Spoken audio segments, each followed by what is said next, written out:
Have you ever been messaging back and forth with a guy on an online dating site, or maybe you even start dating with someone, and then all of a sudden the communication starts becoming a little bit more sporadic. The relationship just starts trailing off, and you have no idea why. It seemed to be going so well in the beginning.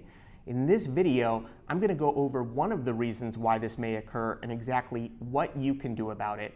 And by the way, welcome to Attract Great Guys. My name is Jason Silver. I am the dating coach for ambitious women, and on this channel, I focus on teaching you how to attract and build a lifelong relationship with a high-quality man. And if you're a lifelong learner who would like to become a relationship ninja, just hit the red subscribe button beneath this video so you can get notified of all of my upcoming trainings on how to attract high-quality men. Now, every situation is different, but 90% of the time, if a man stops pursuing you, it's because he doesn't value you or the relationship. And when I say value, I mean finding something important or worthwhile. Now, there's many different ways that you can either increase or decrease your value or the value of the relationship. In this video, I'm going to go over a strategy called the red velvet rope strategy, which is one of the best ways to increase your value in a relationship with a high-quality man. Now, it's really important when beginning any relationship to establish your value, that you are a woman of value that needs to be treated with respect and care and dignity. Now, this is really important to understand. Why do human beings, why do men value some people and relationships more than others? Now, one of the big reasons why human beings value something is their availability. We tend to value things that are harder to get than things that are just readily available to us. And you can see this with retailers or clothing companies when they put out a limited edition release of something. We have to get it before it runs out. There's only a small quantity, so we've got to get it. We value that versus just something being readily available in a commodity that we can get anytime. Another reason why this really works is as things become less available to us, we lose our freedom of choice. We're unable to get what we want when we want it. And humans want what we want when we want it. We want that freedom. We need that freedom. I know this every time I try to limit my kids' screen time, their TV time, I feel the backlash of imposing on their freedom. I mean, my son gets so upset because he wants what he wants when he wants it. I get it. I'm the same way. So if you were to imagine walking by a really hot nightclub or one of the top restaurants in the world, and you walk by and there's a red velvet rope in front of the nightclub or in front of the restaurant, obviously that creates an element of value, of attraction. Wow, what's behind the red velvet rope? How do I get past the red velvet rope? I just can't show up to the finest restaurant or the hottest nightclub and just walk right in. I have to make reservations in advance. I have to know someone. I have to wait in a very, very long line. I have to take some level of action. I've got to put in some effort to get through to the other side. Why? Well, because what's on the other side of that red velvet rope is extremely valuable. It's very desirable. Many people want that. And even if you're totally single and you have no prospects on the line, no guys that you're dating, if you place a red velvet rope in front of yourself, in front of having a relationship with you, it creates the element of desire and attraction. It's very powerful, and if you remove that completely and make yourself overly available or overly eager, it basically kills attraction. Now, you might say to me, Jason, isn't this just playing games? Aren't you just playing hard to get or trying to manipulate guys? Absolutely not.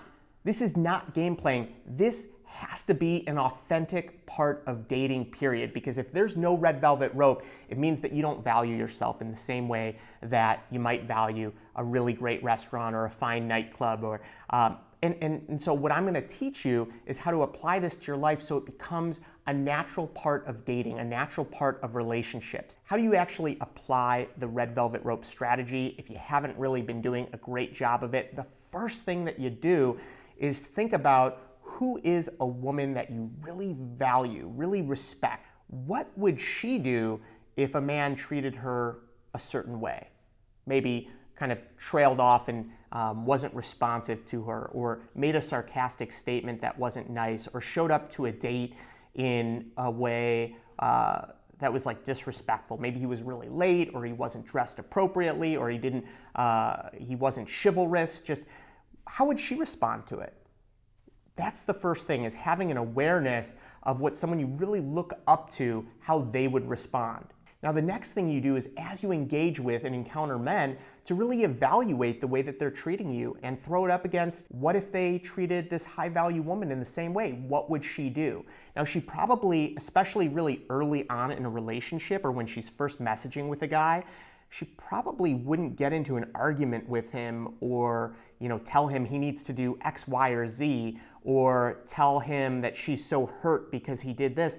No, I mean, she's got a red velvet rope. He can't even get beyond that to hurt her in the initial stages of a relationship. She would probably just walk away, right? Like walk right back behind the red velvet rope to the extraordinary life and leave him hanging. It's important sometimes to give people a little bit of compassion.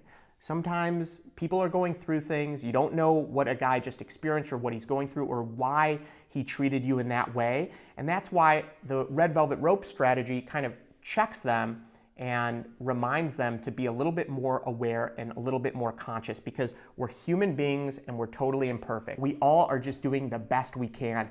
And this strategy is going to be great for you to filter men and also create more desirable attraction. Now, the one thing that can make it really hard for you to apply this strategy is loneliness. The lonelier that we feel, the more difficult it is to put up the red velvet rope, because we really just want people, we want that connection.